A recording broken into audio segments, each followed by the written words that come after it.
Ăn mừng em vô quy. Kênh How Win Win xin chào quý vị và các bạn. Hôm nay chúng ta sẽ đi tour Hồ Tây. Điểm xuất phát của chúng ta là chùa Xoài nằm trên đường Vệ Hồ, quận Tây Hồ, Hà Nội. Hồ Tây không chỉ là biểu tượng văn hóa, thiên nhiên của Hà Nội mà còn là địa điểm du lịch hấp dẫn với nhiều hoạt động như đạp vịt, chèo sắp, chơi công viên nước, tham quan làng cổ, khám phá ẩm thực. Cùng với Hồ Gươm, Hồ Tây từ lâu đã trở thành điểm nhấn đặc biệt của thủ đô với cảnh quan xanh mát, thơ mộng giữa phố phường nhộn nhịp. Đây cũng là điểm đến lý tưởng để bạn có hành trình du lịch Hà Nội đáng nhớ, giàu trải nghiệm. Bạn hãy cùng How Win Win di chuyển vòng quanh Hồ Tây để tìm hiểu. Bạn đừng nên bỏ lỡ phút giây nào của video. Quý vị và các bạn hãy bấm like và đăng ký kênh How Win Win để kênh có động lực làm các video tiếp theo. Hồ Tây nằm ở phía tây bắc Hà Nội, thuộc quận Tây Hồ, cách trung tâm thủ đô khoảng 5 km. Đây là hồ tự nhiên lớn nhất tại Hà Nội với diện tích lên đến 500 ha, chu vi khoảng 20 km. Quanh Hồ Tây là tuyến đường xanh mát, có chiều dài khoảng 18 km.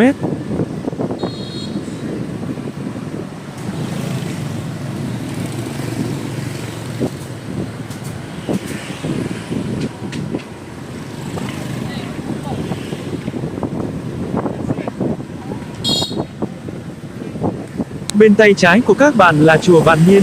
Chùa nằm bên Hồ Tây với phong cách kiến trúc đậm chất thời Nguyễn, bao gồm 3 công trình chính là Tam Quan, Điện Thờ và Điện Mẫu.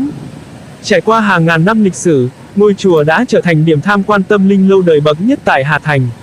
Ngoài ra, chùa còn là nơi thờ Phật, tôn vinh bà Chúa Liễu Hạnh và lưu giữ nhiều di vật quý giá với hơn 40 tượng Phật và 10 đạo sắc phong từ thời kỳ Lê, Tây Sơn. Không gian xung quanh chùa vô cùng thanh tịnh, yên tĩnh, mang đến cho du khách cảm giác rất nhẹ nhàng, thư thái và bình yên khi ghé thăm nơi đây. Địa chỉ: số 364 Lạc Long Quân, Xuân La, Tây Hồ, Hà Nội. Trước đây, nơi này là một phần của sông Hồng, nhưng sau khi đổi dòng, đã ngưng đọng và trở thành một hồ nước ngọt rộng lớn như ngày nay. Hồ Tây đã có từ thời Hùng Vương, lúc bấy giờ nơi đây được gọi là Bến Lâm Ấp, một bến nằm giáp sông Hồng. Đến thời Lý Trần, Hồ Tây đã trở thành một thắng cảnh chỉ dành cho các vị vua, chúa đến nghỉ mát. Xung quanh hồ, có nhiều cung điện và công trình kiến trúc như cung Thúy Hoa thời Lý, nay trở thành khu vực của chùa Trấn Quốc, cung Tử Hoa thời Lý, nay là chùa Kim Liên, và điện Thủy Chương thời Lê, hiện là trường Chu Văn An. Hiện nay, Hồ Tây là một trong những điểm du lịch nổi tiếng và được ưa chuộng tại Hà Nội. Trải qua nhiều thời kỳ và giai đoạn lịch sử, Hồ Tây có nhiều tên gọi khác nhau, liên quan đến những sự tích, câu chuyện dân gian. Một số tên gọi khác của Hồ Tây có thể kể đến như Đầm Xác Cáo, Hồ Kim Ngưu, Láng Bạc, Dâm Đàm, Tây Hồ, Đoài Hồ. Vừa rồi, bên tay trái là vườn hoa Lạc Long Quân hiện rộng hơn 2,5 ha, và đối diện là đôi rồng thăng long bằng gốm sứ Bát Tràng, đặt trên sóng Hồ Tây ngay ngã ba đường Nguyễn Hoàng Tôn, Nhật Chiêu, Vệ Hồ. Và bây giờ chúng ta di chuyển sang phố Nhật Chiêu, Tây Hồ. Trục phố Vệ Hồ và Nhật Chiêu rất nhiều quán cà phê, quán nước, nhà hàng ẩm thực rất phong phú phục vụ cả ngày lẫn đêm. Tuy nhiên bạn phải chú ý đến giá thành, nếu không có menu thì rất dễ bị chặt chém đối với khách lạ.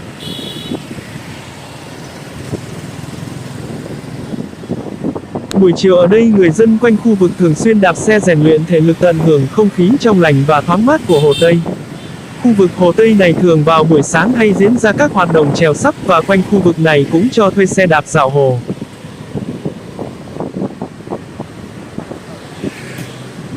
Bạn có biết rằng, dù thế giới xung quanh thay đổi và phát triển không ngừng thì ngay cạnh Hồ Tây Hà Nội vẫn còn tồn tại nhiều ngôi làng cổ tuyệt đẹp. Những ngôi làng này vẫn còn giữ vẹn nguyên nét kiến trúc và không gian xưa cũ. Ghé thăm nơi đây, bạn không chỉ được tham quan, khám phá nét kiến trúc cổ kính mà còn có thể tận hưởng khung cảnh yên bình, tạm quên đi mọi sự ồn ào, náo nhiệt của thủ đô mà chỉ còn lại một Hà Nội xưa nhẹ nhàng và tĩnh lặng. Một vài ngôi làng cổ mà bạn có thể ghé thăm như làng Xuân Tảo, làng Nghi Tàm Quảng Bá, làng Trích, làng Nhật Tân. Hồ Tây được xem là góc lãng mạn nhất trong bức tranh Hà Nội đa màu. Là nguồn cảm hứng bất tận của các nhà thơ, nhà văn, nghệ sĩ, với nhiều bài viết, bài hát về Hồ Tây làm nao nao lòng người. Hồ Tây không những đẹp bởi mặt nước xanh mênh mông, mà còn bởi sắc rực rỡ của bằng lăng tím, cánh hoa phượng đỏ mỗi khi hè về. Của những dàng liễu rũ những chiều đông, cái lung linh của ban mai tinh khiết, của cái nắng hoàng hôn lãng mạn.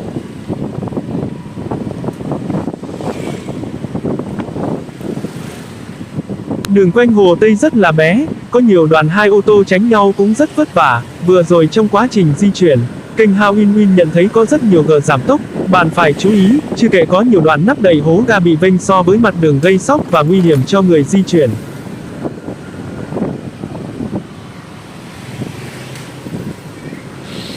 Vâng, chúng ta chuẩn bị di chuyển đến công viên nước Hồ Tây và nhà hàng ẩm thực Sen Tây Hồ. Bạn rẽ trái sẽ ra cổng chính công viên và nhà hàng. Và bây giờ rẽ phải để dạo vòng quanh hồ, như vậy sẽ ra mặt sau của nhà hàng Sen và công viên nước.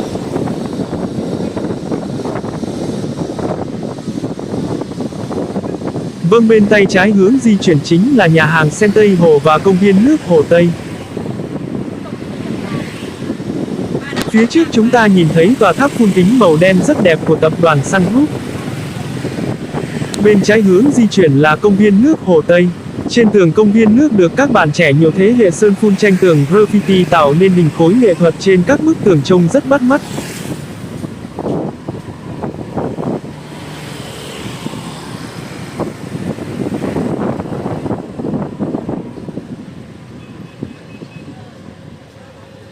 Và chúng ta sẽ dừng xe lại đôi chút, để ngắm skyline thành phố Hà Nội từ công viên nước.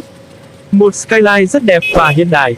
Ở đây chúng ta sẽ nhìn thấy tòa nhà cao thứ hai Hà Nội Lotte Center và tòa nhà cao nhất Hà Nội Gangnam Landmark.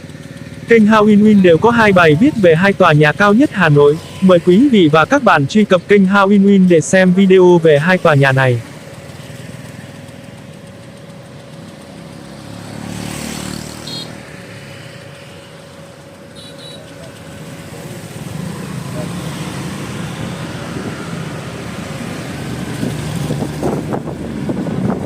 Bên tay trái các bạn là các quán cà phê rất đẹp, là nơi để check-in sống ảo của rất nhiều bạn trẻ. Đây là điểm dừng chân tuyệt vời để du khách ngắm nhìn và cảm nhận vẻ đẹp của thiên nhiên tươi đẹp. Với vị trí rất thuận lợi, quán cà phê View Hồ Tây cho phép bạn chiêm ngưỡng trọn vẹn khung cảnh hồ lộng gió.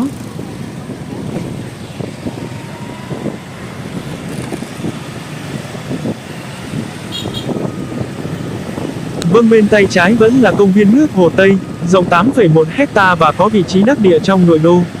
Công viên nước Hồ Tây thành lập ngày 19 tháng 5 năm 2000, nó đã trải qua rất nhiều thế hệ vui chơi ở đây, thuộc công viên nước thế hệ đầu của Hà Nội.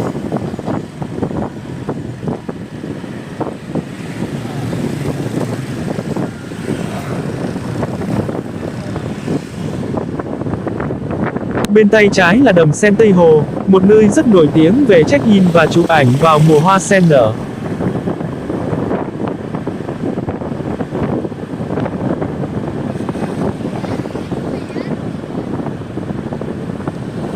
Nếu bạn rẽ tay trái sẽ vào phố đi bộ Trịnh Công Sơn, nhưng ở video này chúng ta đi tour quanh Hồ Tây, vì thế chúng ta tiếp tục rẽ tay phải và các bạn nhớ phải xi nhan rẽ phải nha. Và đường này có tên là Sen Hồ Tây, bên tay trái là địa điểm check-in và chụp ảnh rất đẹp vào mỗi mùa hoa nở, nó có tên là thung lũng hoa Hồ Tây. Hiện nay, khu vực này có mọc thêm quán phục vụ cà phê và ăn uống rất đẹp và lãng mạn, đặc biệt là vào mùa hè. Còn bên tay phải trước đây để một số thuyền cũ neo đậu, hiện nay họ đã di chuyển đi.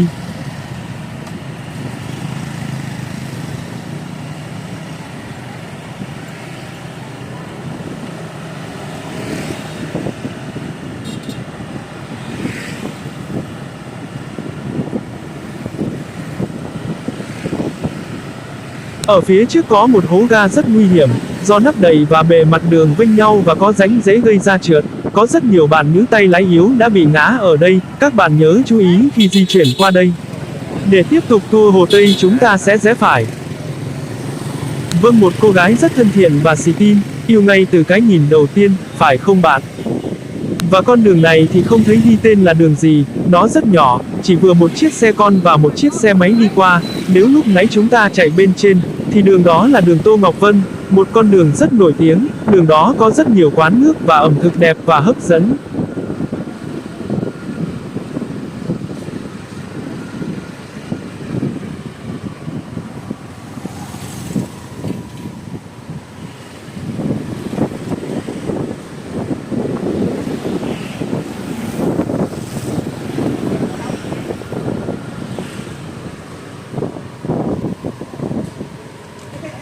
Và bên tay trái là một quán rất đẹp và có rất nhiều du khách nước ngoài, đặc biệt là khách Tây.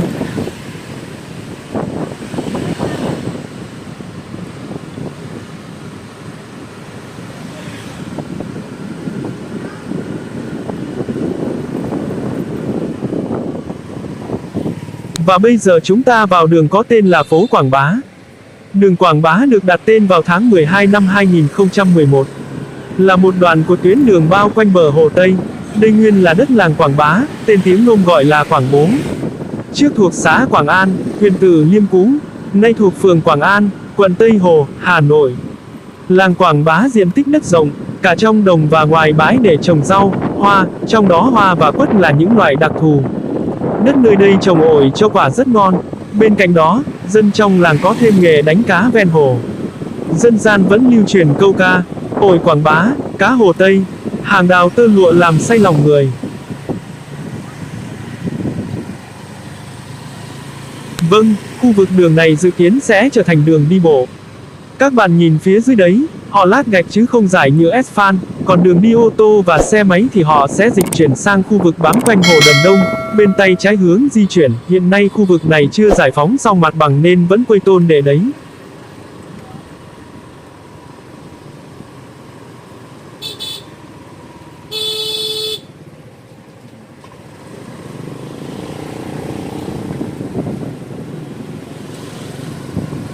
Các bạn nhìn thấy đấy, khung cảnh ở quanh đây nhìn rất là đẹp và thơ mộng, đặc biệt là vào lúc này, đang là hoàng hôn.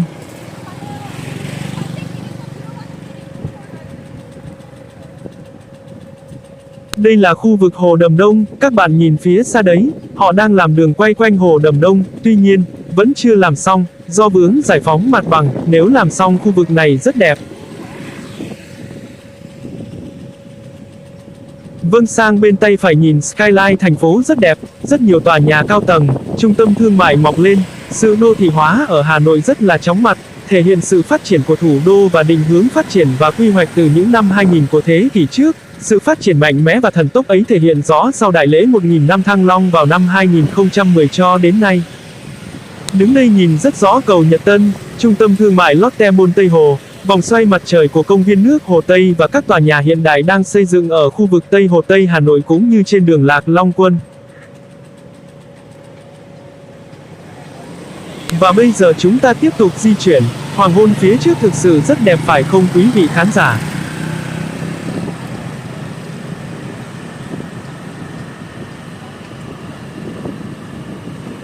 Quảng Bá là một trong những con đường bao quanh mặt Hồ Tây, vốn là một vùng đất có tiếng về trồng trọt. Đường Quảng Bá trước đây thuộc xã Quảng An của huyện Từ Liêm Cú, có tên tiếng Nôm là Quảng Bố. Ngày nay, khi đi dạo quanh Hồ Tây, các du khách có thể đi qua phố Quảng Bá vô cùng mát mẻ và thoáng đãng. Chiều rộng mặt đường khoảng 5 mét, có đoạn lên tới 6 mét, với chiều dài con phố khoảng 2,4 km. Phố Quảng Bá bắt đầu từ ngã ba Tô Ngọc Vân và kết thúc ở ngã ba Quảng Khánh. Vì nằm bao quanh mặt hồ nên con đường này cũng mang hình dáng của một phần Hồ Tây. Đối với các con phố có tầm nhìn đẹp, giá mua bán nhà mặt phố thường rất đắt đỏ, đặc biệt trên đường Quảng Bá, có view thẳng ra mặt hồ, lại không có nhiều nhà đất nên nó trở thành của hiếm. Chính vì lẽ đó, nó khiến các ngôi nhà ở đây có giá trị trở nên cao ngất ngưởng, khó có thể mua được. Các bạn nhìn thấy đấy, khu vực này để hai ô tô tránh nhau cực kỳ khó, bây giờ một ô tô một xe máy tránh nhau đã thấy rất là chật hẹp rồi. Vâng, chúng ta sẽ rẽ sang bên phải để tiếp tục tour Hồ Tây.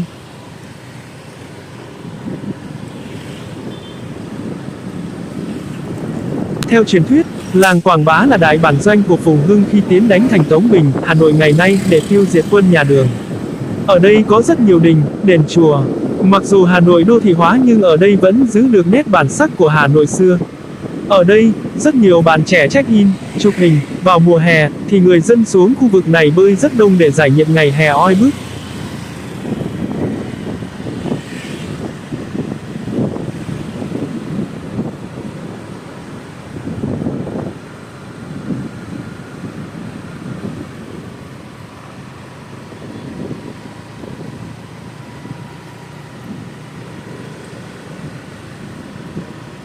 Hồ phía trước rất là đẹp, nó có cái tòa nhà phun kính của tập đoàn Sun làm chủ đầu tư, nhìn cực kỳ đẹp phải không các bạn? Tôi đã nhìn thấy hai cô bé có thân hình rất là đẹp và phong cách thể thao, có thể nói, nhìn hai bạn này rất có dáng dấp của người Hàn Quốc, vậy thì tôi sẽ quay các bạn ấy cho các bạn ngắm nha.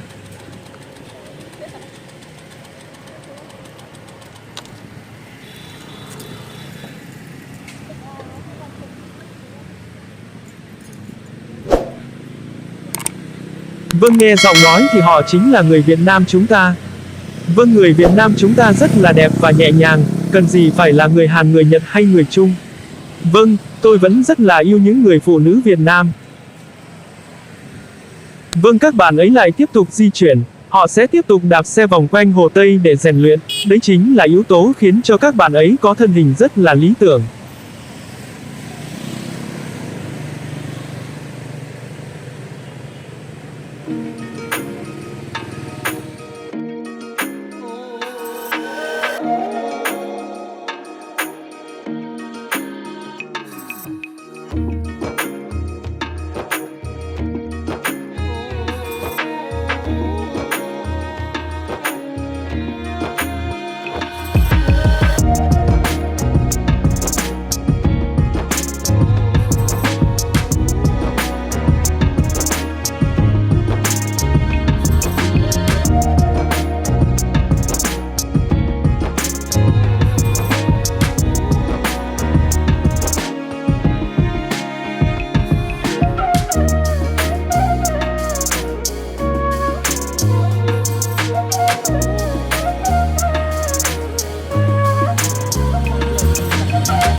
Vâng, bên tay phải theo hướng di chuyển của chúng ta là vườn hoa Quảng Bá, nơi đây có rất nhiều trẻ con và người già vui chơi ở đây, nhất là vào các ngày hè, thường là vào buổi chiều và buổi tối.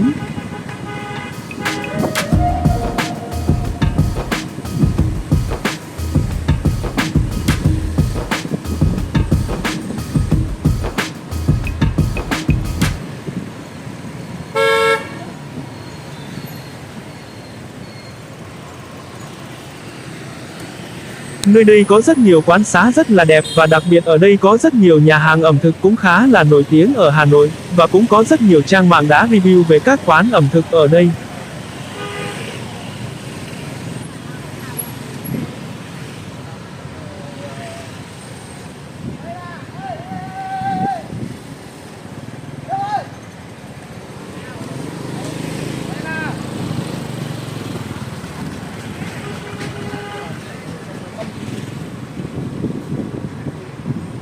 Vâng, chúng ta sắp di chuyển qua tòa nhà full kính do Sun Group làm chủ đầu tư, tòa nhà có tên là Sun Grand City Tây Hồ. Dự án nằm trên vị trí đất Kim Cương, khu tổ hợp nằm ở số 58 phố Quảng Bá, phường Quảng An, quận Tây Hồ, Hà Nội. Chủ đầu tư là Sun Group, đơn vị thi công dự án là Cotecon. Đây là khu phức hợp cao cấp đa chức năng có view Tây Hồ và skyline thủ đô Hà Nội. Đây là tổ hợp khách sạn 5 sao, căn hộ dịch vụ cao cấp, trung tâm thương mại, trung tâm hội nghị và các shop house, và có tổng diện tích đất xây dựng là 3,6 ha. Tuy nhiên ở đây cũng có nhược điểm, chắc các bạn cũng đã nhìn thấy, đó là hệ thống hạ tầng giao thông. Với con đường nhỏ như vậy thì thực sự sẽ là rất ách tắc. Nếu một lượng cư dân lớn về đây ở thì không biết sẽ phải lưu thông sao.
Mọi người tụ tập ở khu vực này rất là đông để tạo hình và check-in cũng như ngồi ngắm skyline thành phố Hà Nội.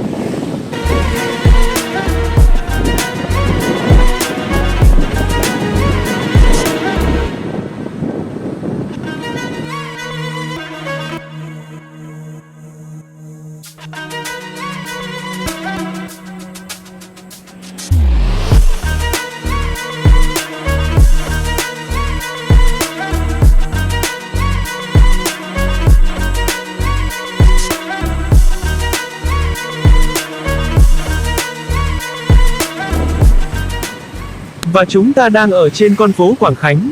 Vâng, các bạn có nhìn thấy không? Skyline ở đây với những ngôi nhà thấp tầng rất là đẹp và phía trước là cảnh hoàng hôn lấp ló chui qua những bóng lá cây nhìn rất là thơ mộng và lãng mạn. Đặc biệt nếu bạn đang chở bạn gái hay người yêu qua đây, bạn sẽ thấy một cảm giác sẽ là một kỷ niệm đáng nhớ của một tuổi trẻ hào hoa.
Và bên tay phải theo hướng di chuyển là bãi đất để trông xe vào phủ Tây Hồ.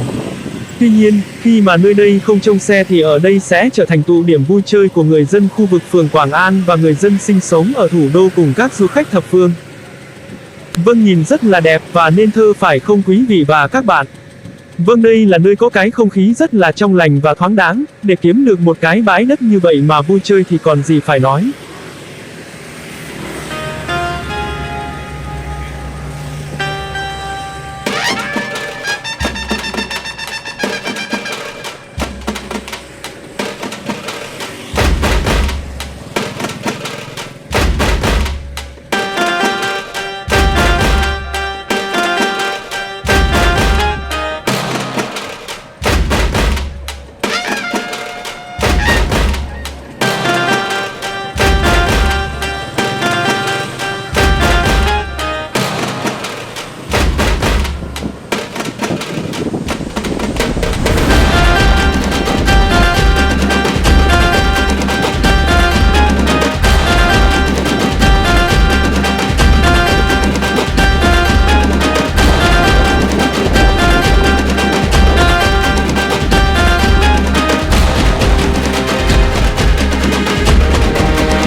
Và bên tay phải theo hướng di chuyển là phủ Tây Hồ rất nổi tiếng ở thủ đô Hà Nội.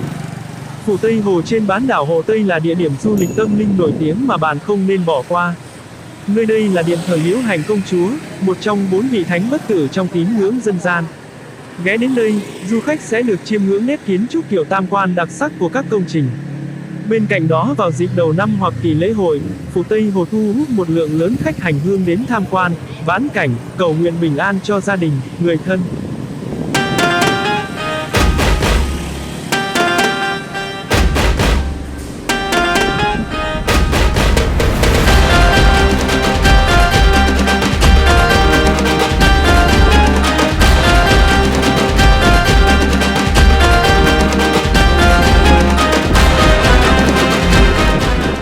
Vâng, nếu các bạn đi thẳng sẽ làm con đường khác để vào phủ Tây Hồ, nhưng hôm nay, ở video này chúng ta đi tour Hồ Tây cho nên tôi sẽ xi nhan rẽ trái và xin mời các bạn tiếp tục đi cùng kênh How Win Win. Đường Quảng An đi từ ngã Ba giao cắt với đường Xuân Diệu tại số nhà 27, qua khu biệt thự Tây Hồ tới ngã Ba giao cắt với đường Quảng Khánh, cạnh vườn hoa Quảng An. Đường dài 1.170m, rộng 6m. Đây nguyên là đất thôn Tây Hồ, xã Quảng An, huyện Từ Liêm cũ. Nay thuộc phường Quảng An, quận Tây Hồ, thành phố Hà Nội. Đường Quảng An chạy trên bán đảo lớn nhất Nô Gia Hồ Tây. Nơi đây được coi là khu đất vàng của Hà Nội.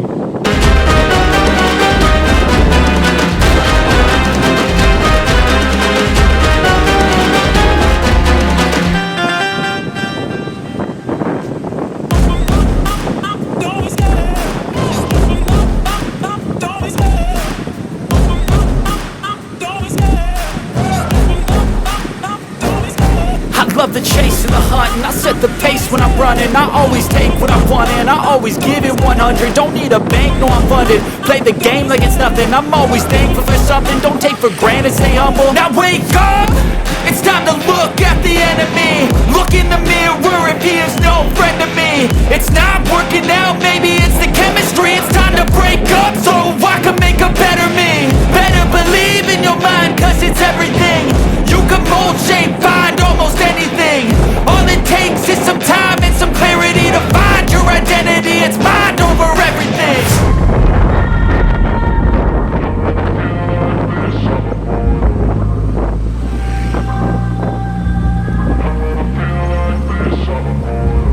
And when I feel like this, I'm immortal. When I feel like this, I'm immortal. When I feel like this, I'm immortal. When I feel like this, I'm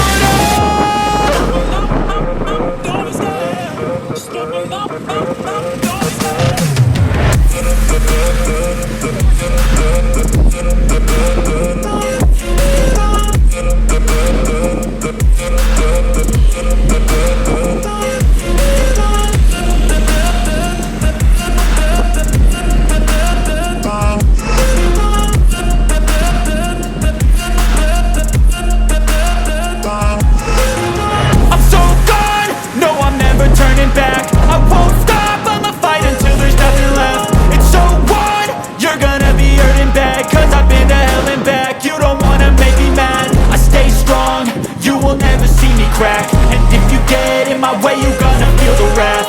Gotta say it to my face while he's looking back. Mirror breaks after math. When I hate, I attack.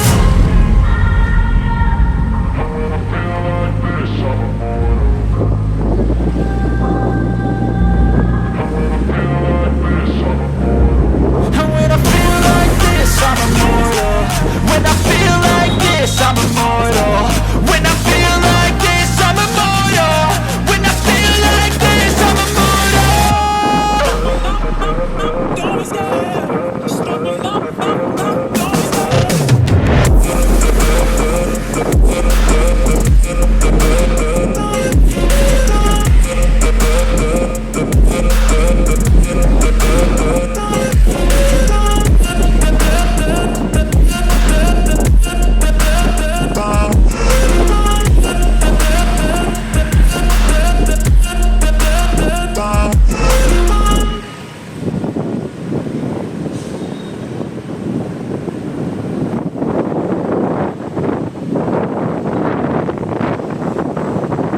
Vâng, ở đây có rất nhiều du khách nước ngoài, đặc biệt là khách Tây.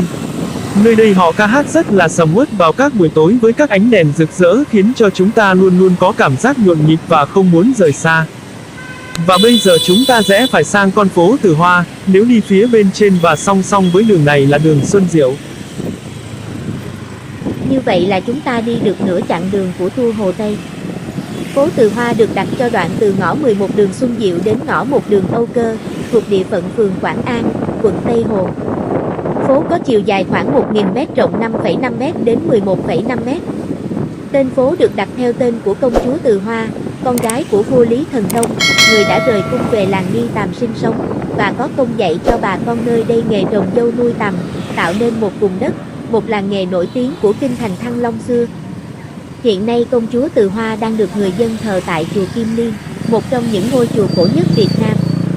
Công chúa Từ Hoa rất hiền hậu dịu dàng, đặc biệt thích nuôi tằm dệt lụa. Từ Hoa công chúa từ nhỏ đã hay lui tới tham gia làm việc trong các nhà tằm của cung nữ.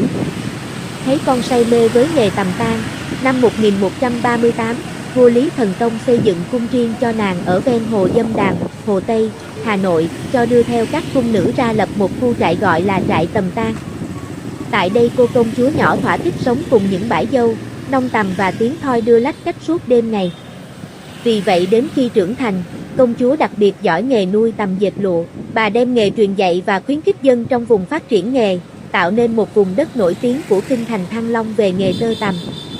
Trại tằm tang của công chúa Từ Hoa không chỉ mang đến cho người dân nơi đây một nghề quý để mưu sinh mà người công chúa hết lòng vì dân này còn tạo ra cho vùng đất Nghi Tàm một thắng cảnh đẹp, đó là cánh đồng bông Nghi Tàm. Sau khi công chúa qua đời, dân trong vùng lập đền thờ, tôn bà làm bà chúa nghề tằm tang. Và cũng chính từ trại tằm tang thời Lý, một ngôi làng chuyên nghề trồng dâu nuôi tằm ươm tơ dệt lụa ra đời. Thời Lê, làng này được đổi gọi là làng Nghi Tàm, một ngôi làng nổi tiếng ở Kinh Đô, nay thuộc phường Quảng An, quận Tây Hồ, Hà Nội. Tên phố Từ Hoa được đặt từ năm 2013, trước đây gọi chung là làng Nghi Tàm, cũng có nghề truyền thống là trồng lan tiến vua và nuôi cá cảnh, tuy nhiên giờ đây những nghề truyền thống này không còn nữa. Do kinh tế vùng ven Hồ Tây phát triển nên phố Từ Hoa cũng theo đó mà sầm uất hơn hẳn. Nghề truyền thống của địa phương xưa kia nuôi cá trồng hoa không còn nữa, thay vào đó là những nhà hàng khách sạn và những dịch vụ phục vụ cho du khách địa phương, đặc biệt là những người nước ngoài đến đây sinh sống và làm việc.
Vâng, ở đây có rất nhiều các bạn trẻ chụp hình check-in.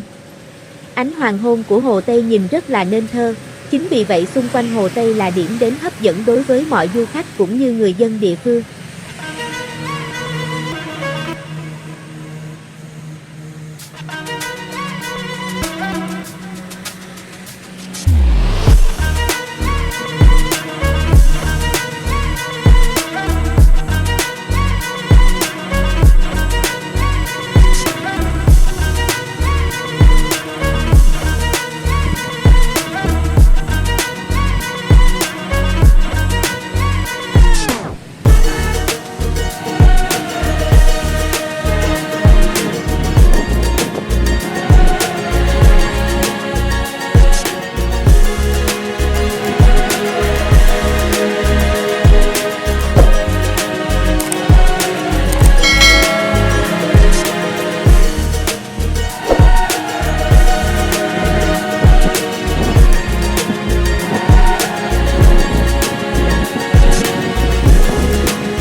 và phía trước là khách sạn Intercontinental Hà Nội Westlet. Mời quý vị và các bạn cùng kênh Ha Uyên Uyên di chuyển đến khu vực gần khách sạn.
Khách sạn Intercontinental Hà Nội Westlet là một khách sạn độc đáo nổi trên mặt hồ. Khách sạn tọa lạc trên mặt nước Hồ Tây yên bình và gần di tích chùa Kim Liên với lịch sử hơn 800 năm tuổi. Intercontinental Hà Nội Westlet hứa hẹn sẽ mang lại một trải nghiệm nghỉ dưỡng vô cùng bình yên giữa lòng thành phố sôi động, tấp nập. Intercontinental Hà Nội Westlet là nơi các du khách sẽ được tận hưởng không gian nghỉ dưỡng sang trọng cùng những đặc quyền độc đáo chỉ dành riêng cho quý khách tại Club Intercontinental. Cùng thưởng thức ẩm thực thượng hạng và ghi lại những khoảnh khắc hoàng hôn tuyệt đẹp tại quán bar nổi hoàn toàn trên mặt nước, duy nhất tại Hà Nội, Sunset Bar. Sở hữu vị trí lý tưởng, chỉ cách trung tâm thành phố vài phút, khách sạn Intercontinental Hà Nội Westlet vẫn giữ được vẻ bình yên hiếm có giữa nhịp sống nhộn nhịp hối hả của đô thị.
Con phố này rất ngoằn nghèo phải không?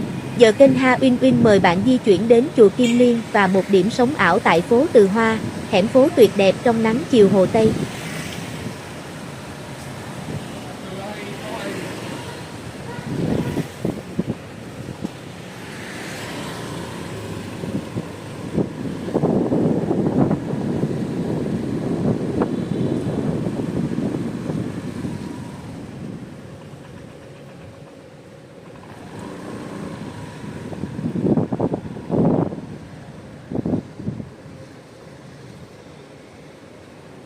Trên phố Từ Hoa có ngôi chùa cổ mang tên chùa Kim Liên, được xây dựng từ khoảng thế kỷ 17 trên dải đất của làng Nghi Tàm, bên bờ Hồ Tây, nay thuộc phường Quảng An, quận Tây Hồ. Tương truyền, nơi dựng chùa là nền cũ của cung Từ Hoa có từ đời Lý. Tam quan chùa Kim Liên được đánh giá là một công trình kiến trúc độc đáo, trông như bông sen đang độ nở trên mặt nước Hồ Tây bốn mùa sóng phủ. Các chi tiết trên gỗ đều được chạm nổi, chạm lộng hình rồng, hình hoa lá tinh xảo, uyển chuyển, ba chữ sơn son, Kim Liên tự, nghĩa là chùa sen vàng, nằm ở chính giữa cửa chùa. Chùa được công nhận là di tích lịch sử văn hóa cấp quốc gia năm 1962.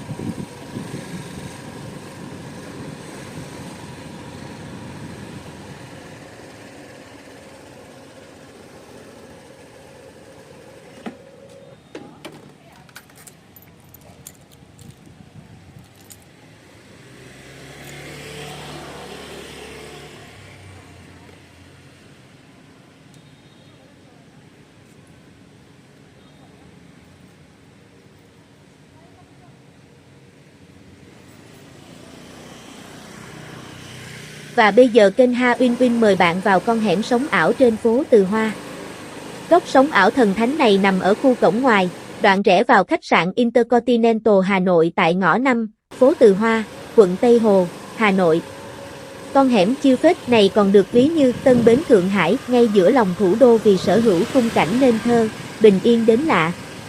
Nhiều người cho rằng, giữa nhịp sống hối hả của nơi thành thị, rất khó để tìm một địa điểm chiêu phết để sống chậm những ngày cuối tuần. Tuy nhiên, từ khi con hẻm này xuất hiện, định kiến đó đã hoàn toàn thay đổi. Thơ mộng và bình yên, con hẻm này là địa điểm lên ảnh cực lộng lẫy, đầy lãng mạn ngay tại thủ đô Hà Nội. Bên cạnh Hồ Gươm, Hồ Tây chính là địa điểm tuyệt đẹp, nức lòng cả con dân Hà Nội, lẫn du khách quốc tế bởi sự bình yên, không hối hả của nó. Đây cũng là địa điểm hẹn hò lý tưởng của những đôi tình nhân cũng như những nhóm bạn. Góc hẻm nhỏ với view nhìn ra Hồ Tây và những block nhà màu trắng lên đên trên mặt nước. Khung cảnh hấp hồn, bất cứ ánh mắt nào chỉ qua cái nhìn đầu tiên vì không nghĩ ở Hà Nội hay Hồ Tây rộng lớn mà lại có một góc trông cực lãng mạn đến thế. So với một thành phố phồn hoa và vô cùng đông đúc như Hà Nội thì con hẻm này chính là minh chứng cho nét đẹp rất riêng của Hà Nội. Đó là những con ngõ nhỏ, những lối riêng chứa đầy mùi thơm của cây cỏ trong lòng thành phố. Hơn hết, phố phường Hà Nội giống với bản chất của người Hà Thành. Dẫu ngoài kia có tấp nập xô bồ tới đâu thì bên trong lòng họ vẫn nồng nàn tình yêu thương và sự yên bình trên mảnh đất ngàn năm văn hiến.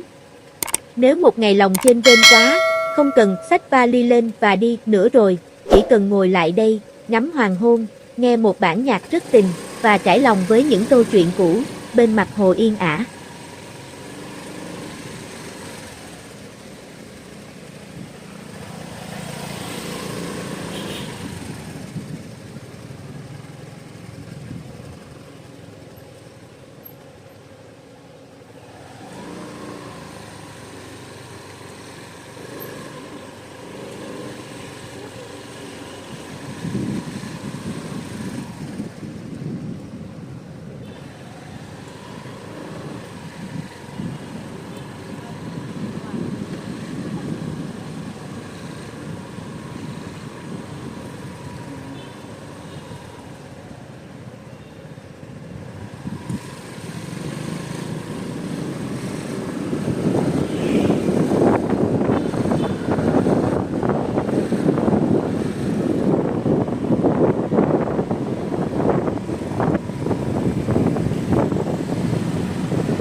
Kết thúc phố Từ Hoa chúng ta rẽ vào phố Yên Phụ. Và bên tay phải hướng di chuyển của kênh Ha Uyên Uyên là khách sạn Thắng Lợi. Đường Yên Phụ dài 1,5 km.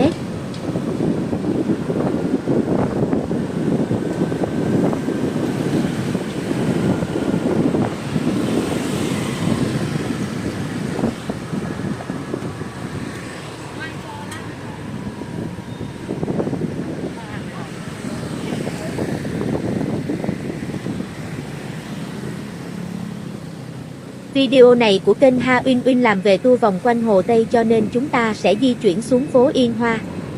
Tên phố Yên Hoa được đặt vào tháng 2 năm 2012. Đây là một đoạn của tuyến đường chạy bao quanh Hồ Tây. Nguyên là đất làng Yên Phụ, tên gốc là Yên Hoa. Trước thuộc Tổng Thượng, huyện Vĩnh Thuận cũ. Nay thuộc phường Yên Phụ, quận Tây Hồ, Hà Nội.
Và tôi sẽ rẽ sang phải đường Vũ Miên để chỉ cho các bạn biết làng Yên Phụ. Và trong làng có đình Yên Phụ nổi tiếng. Kênh Ha Uyên Uyên chỉ đi qua một đoạn để các bạn biết vị trí làng Yên Phụ.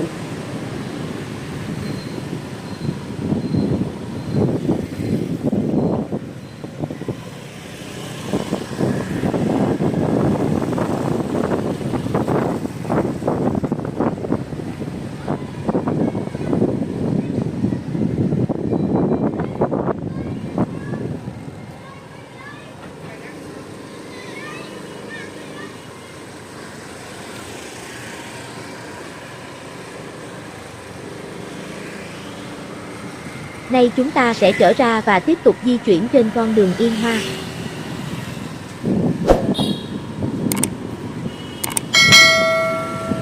Con bướm xinh, con bướm xinh, con bướm đa tình, đùa vui với lũ hoa bao hoa mai lan đang hòa mình. Con én bay, con én bay, con én la đà, đưa bay tên nữ trong cung nhà tình. Cha cha cha. Xuân ngất ngây, xuân có hương hoa. Tháng xuân đến với bao nhiêu say mê yêu đương đậm đà.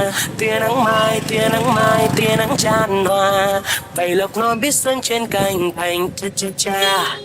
Gió phất phơ ra nhẹ làm rơi cánh hồng đào. Xíu giết chim non trên cành tay đó ồn ào. Nàng ngồi hôn tóc bên hiên nhà, chàng nhìn mây trắng bay xa bờ, tuyệt vời trong bức tranh xuân nhạt tình. Cha cha cha. Em ước mơ, em ước mơ, em ước mơ hồng. Mùa xuân má tắm đôi môi em xinh duyên như nụ hồng. Em ước mơ, em ước mơ, em ước mơ gì?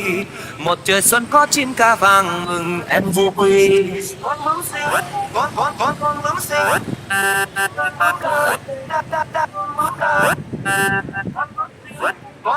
Con bướm xinh.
Và phía trước, chúng ta đã nhìn thấy bảo tháp 11 tầng của chùa Trấn Quốc.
Và bây giờ chúng ta rẽ phải sang đường Thanh Niên.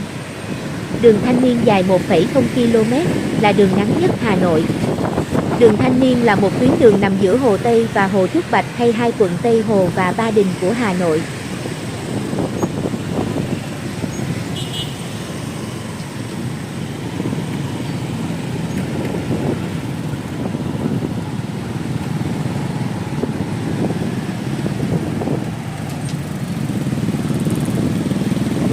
Và bây giờ chúng ta chuẩn bị đến chùa Trấn Quốc. Ngôi chùa không chỉ nổi tiếng của thủ đô Hà Nội mà còn ở cả Việt Nam. Chùa Trấn Quốc nằm trên một hòn đảo phía đông Hồ Tây, quận Tây Hồ. Chùa có lịch sử gần 1.500 năm và được coi là lâu đời nhất ở Thăng Long, Hà Nội. Dưới thời nhà Lý và nhà Trần, chùa Trần Quốc là trung tâm Phật giáo của kinh thành Thăng Long. Kiến trúc chùa có sự kết hợp hài hòa giữa tính uy nghiêm, cổ kính với cảnh quan thanh nhã giữa nền tĩnh lặng của một hồ nước mênh mang. Với những giá trị về lịch sử và kiến trúc, chùa Trấn Quốc nổi tiếng là chốn cửa Phật linh thiêng, là điểm thu hút rất nhiều tín đồ Phật tử và khách tham quan, du lịch trong ngoài Việt Nam. Chùa được xây từ thời Tiền Lý Nam Đế, 541-548, ngay trên bãi sông Hồng thuộc địa phận làng Yên Hoa, nay là phường Yên Phụ, quận Tây Hồ. Chùa Vinh Dự được công nhận là di tích lịch sử văn hóa cấp quốc gia vào năm 1989. Cuối năm 2003, Tổ đình Trấn Quốc đã có thêm một công trình ý nghĩa, bảo tháp lục độ đài sen trong khuôn viên chùa. Bảo tháp gồm 11 tầng, cao 15m, diện tích mặt sàn 10,5 m². Mỗi tầng tháp gồm 6 ô cửa vòm, có tượng Phật A-di-đà bằng đá quý. Tổng số tượng của tháp có 66 pho và trên đỉnh có 9 tầng đài sen cũng bằng đá quý, cửu phẩm liên hoa.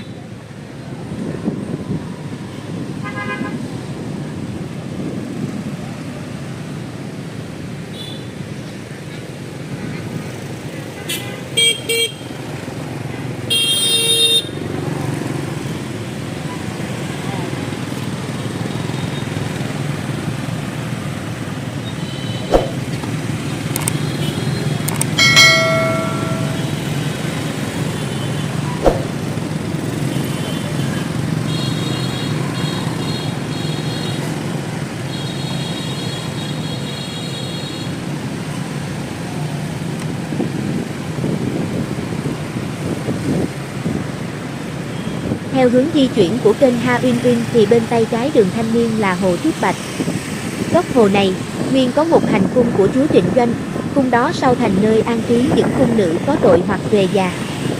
Họ trồng dâu chăn tằm và tự dệt lụa, thứ lụa trắng ngà, mềm, mỏng, cực đẹp, gọi là lụa làng Trúc, và cái tên Trúc Bạch ra đời, mảnh hồ Tây ngăn ra cũng mang luôn tên ấy, hồ Trúc Bạch.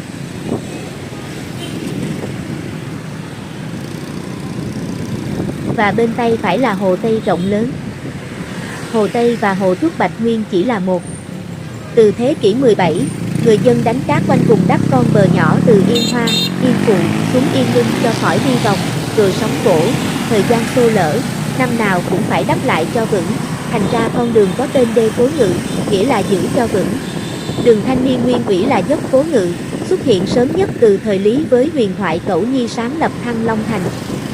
Do những người vẽ bản đồ và kẻ biển tên phố Hà Nội thời thuộc Pháp thường dùng chữ Việt không dấu nên lâu dần người dân đọc trệnh thành đường Cổ Ngư. Khoảng năm 1959-1960, đường Cổ Ngư được mở rộng bởi chính các thanh niên Hà Nội và do đó mà Hồ Chủ tịch trực tiếp đổi tên là đường Thanh Niên.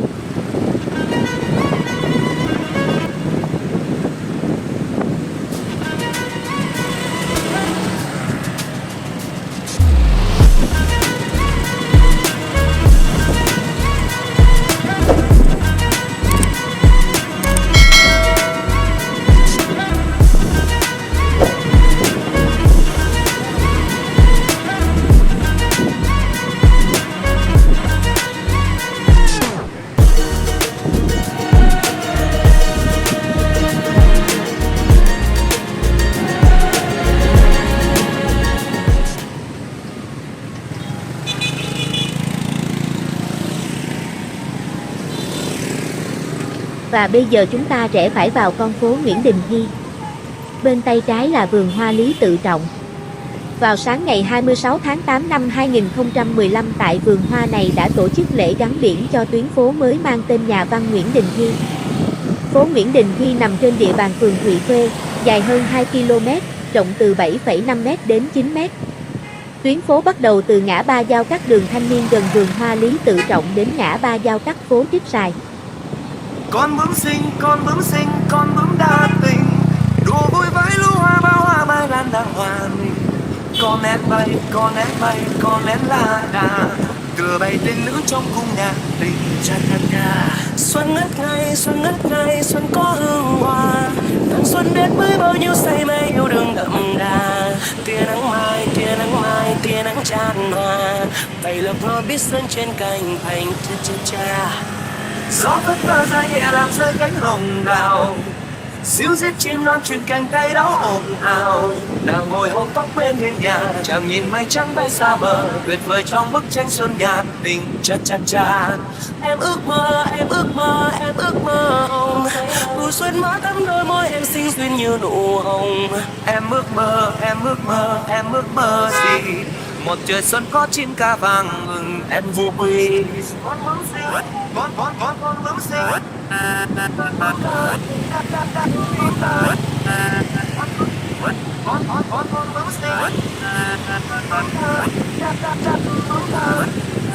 Con bướm xinh, con bướm xinh, con bướm đa tình, đùa vui với lũ hoa bao hoa mai lan đang hòa mình.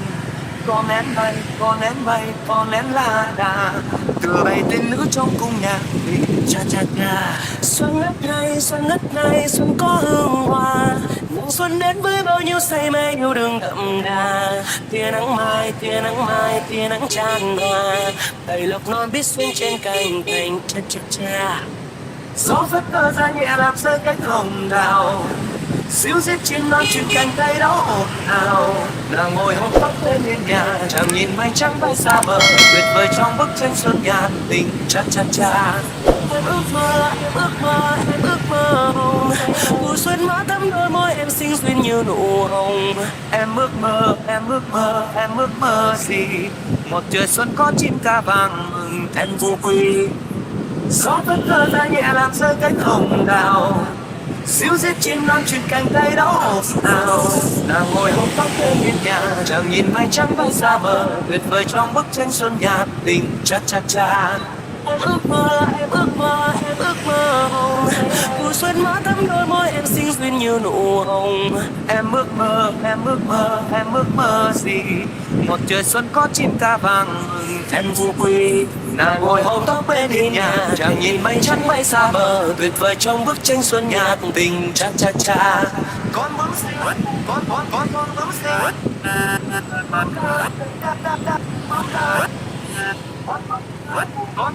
Con bướm xinh.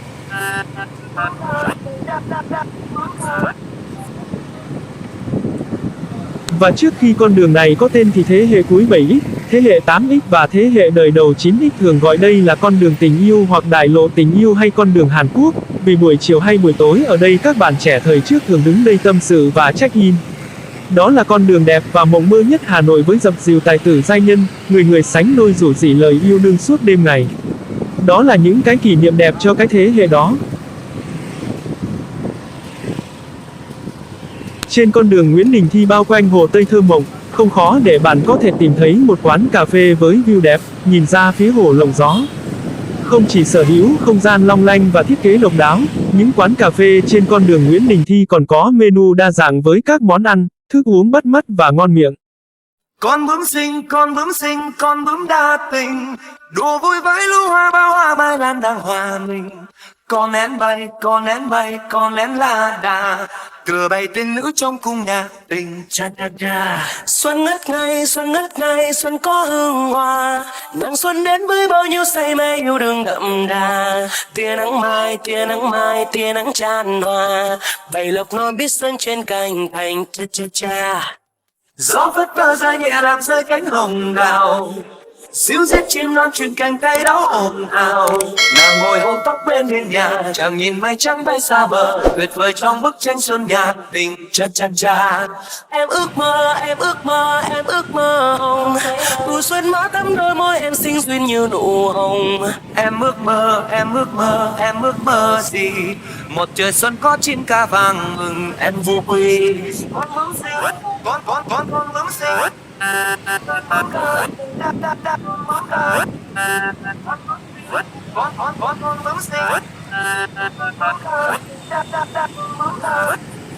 Con bướm xinh, con bướm xinh, con bướm đa tình, đùa vui với lũ hoa bao hoa mai lan đang hòa mình.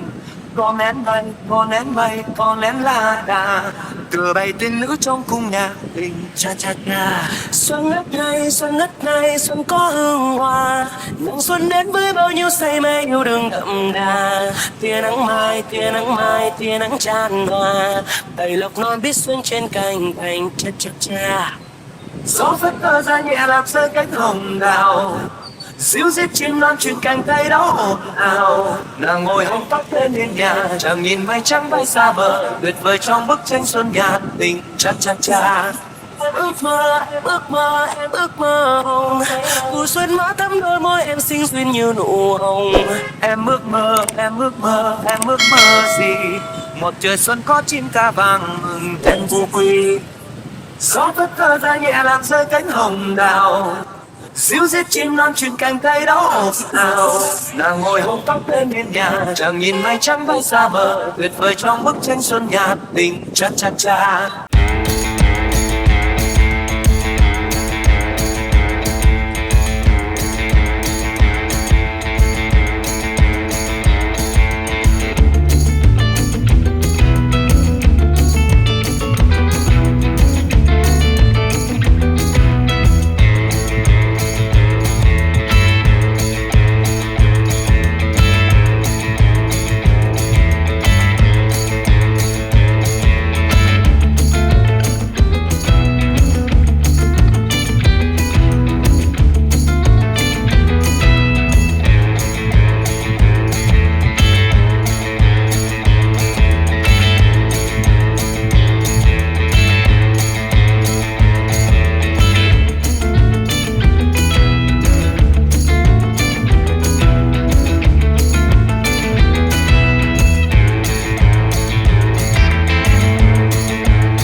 Phố Trích Xài là một trong những tên đường phố có chiều dài 1.620m, rộng từ 8,5m đến 11,5m. Phố xuất phát từ cuối đường Văn Cao đến đường Lạc Long Quân, quận Tây Hồ, Hà Nội. Tuyến là con đường rất đẹp, có cây xanh ven theo hai bên đường vào Hồ Tây, có đèn chiếu sáng, hạ tầng cơ sở rất ổn định. Một bên đường là khu biệt thự Hồ Tây với những danh lam nổi tiếng như chùa Cổ Võng Thị, đình làng Trích Xài. Một bên đường là cảnh đẹp Hồ Tây. Hiện nay, ở bên đường Trích Xài có rất nhiều quán cà phê, nhà hàng ẩm thực mọc lên, và đây là khu phố dành cho các thế hệ trẻ tụ tập và vui chơi giải trí.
Và bây giờ chúng ta chuẩn bị rẽ sang đường Lạc Long Quân. Ở đường này các bạn nhớ lưu ý xi nhan khi rẽ nhé.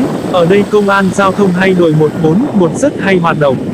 Mà họ không làm thì chúng ta cũng phải chấp hành luật an toàn giao thông để đảm bảo cho mình và cho người khác. Đường Lạc Long Quân dài 4 km, rộng 10 m. Tên đường được đặt vào tháng 10 năm 1986.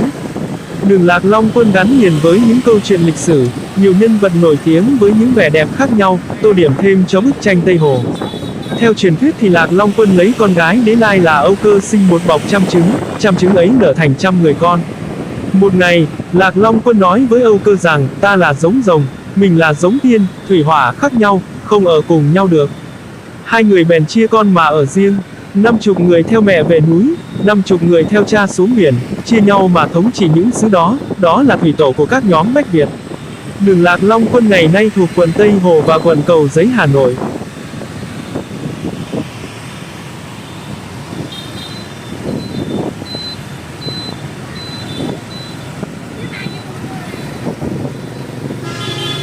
Và bây giờ chúng ta rẽ vào đường Vệ Hồ, nơi chúng ta xuất phát ban đầu, chúng ta sẽ di chuyển đến chùa Xoài nằm trên phố Vệ Hồ.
Như vậy là chúng ta đã trở về nơi xuất phát ban đầu của tour Hồ Tây. Nếu bạn thấy video này thư thái, giải trí, bổ ích thì hãy chia sẻ, bình luận.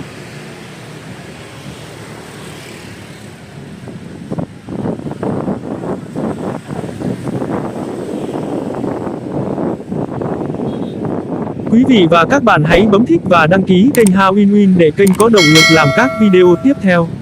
Chào thân ái!